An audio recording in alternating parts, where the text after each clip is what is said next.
जादुई पारदर्शी झोपड़ी। बिलासपुर नामक गांव में रामू करके एक आदमी रहता है। वह गांव में जादू करता था। उसके शो में पेरेंट्स अपने बच्चों के साथ आते और शो देखते थे। इससे उसके आजू बाजू वाले के गांव भी उसके फैन हो गए थे। यह उसके दोस्त राजेश और बद्री को पसंद नहीं था। ऐसे ही एक दिन रामू अपने गांव में जाता है तो वहां पर एक गाय नीचे गिरकर तड़प रही थी। दोनों के मना करने पर भी वह डॉक्टर को फोन करके डॉक्टर को बुलाता है। उसके बाद डॉक्टर उस गाय को ठीक करता है। वह पूरी तरह ठीक होते ही छोटे उसे खाना चारा देता था। इससे रामू कहीं भी जाता तो उसके पीछे पीछे जाती थी। ऊपर से कभी कभी राजेश और बद्री रामू को परेशान करते थे तो उनको उठाकर बाहर फेंक देती थी। एक दिन खाने के बाद बद्री से राजेश दिन बदन रामू का क्रेज बढ़ता जा रहा है। उसके जादू को देखकर लोग तालियां और सिटी मार रहे हैं। ऊपर से ये गाय हमको कचरा समझकर मार रही है। उसे कुछ भी करके रास्ते से हटाना पड़ेगा। कोई आइडिया है तो बता, ऐसा कहता है।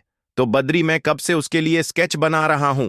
कुछ गुंडे मेरे पहचान के हैं, उनसे मिलकर इसे किडनैप कराएंगे। उसके बाद वो लोग इसे जंगल में ले जाकर इससे खेल खेलेंगे। तब अपन भी उससे पीछे जाकर उसका मजा लेंगे, ऐसा कहता है। राजेश ठीक है करके मान जाता है।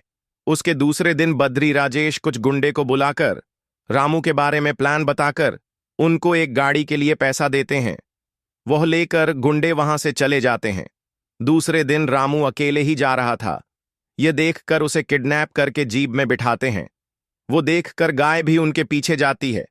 वो लोग रामू को जंगल के बीच में छोड़कर चले जाते हैं। कुछ देर बाद रामू नशे से उठता है और डरते हुए चारों ओर देखता है। वहीं पर खड़ी गाय। रामू, तू डर मत, तू यहां आकर अच्छा काम किया। मैं भी तेरे लिए एक अच्छा काम करूंगी।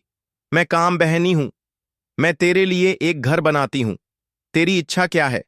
तुझे कुछ मदद चाहिए तो मुझे याद कर लेना। गायब हो जाती है। उसके आंखों के आगे एक ट्रांसपरफेक्ट जानवर, शेर, हिरण, पशु पक्षी, ऐसे सभी प्रकार के प्राणी आते हैं। रामू उस ट्रांसफर हाउस में से उनके लिए खाना मांगकर उनको देता है। उतना ही नहीं, उसको जो मैजिक ट्रिक आता था वो उनको दिखाता है। ऐसे कुछ दिन बाद राजेश बद्री वहां आते हैं। वो लोग जैसा सोचे थे वैसा न रहकर रामू को बहुत खुश देखकर उनसे यह सब बर्दाश्त नहीं होता है। फिर चोरी छुपे रामू पर नजर रखते हैं। रामू उस घर में आना, वहां पर अपनी इच्छा प्रकट करना देखते हैं। वो तुरंत जंगल में जानवरों के साथ बाहर जाने के बाद वो लोग उस घर में जाते हैं। अब वहां वो दोनों सोना चांदी गहने जैसे कई प्रकार की इच्छा प्रकट करते हैं। वहां जैसे चमत्कार हो गया। वह सोना चांदी हीरे सब तुरंत वहां के जंगल के जानवर लेकर आते हैं। वो देखकर खुशी से बद्री, यार अपनी लाइफ तो सेट हो गई समझ।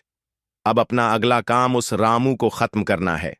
ऐसी इच्छा हम घर से मांगेंगे कि रामू खत्म हो जाए। ऐसा सोचकर वो सोना गहने लेकर जाते हैं।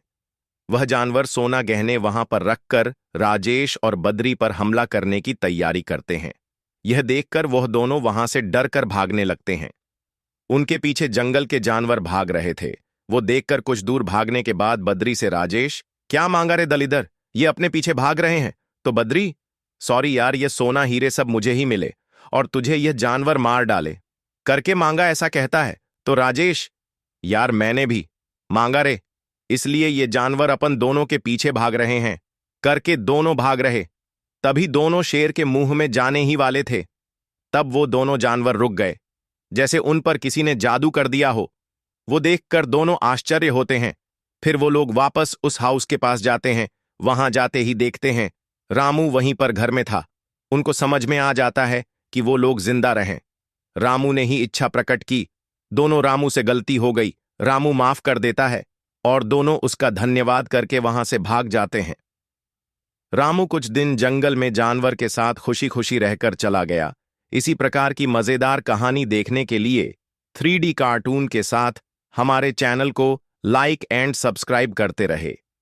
आपका एक लाइक ही हमें मोटिवेट करता है, तो लाइक करना ना भूले।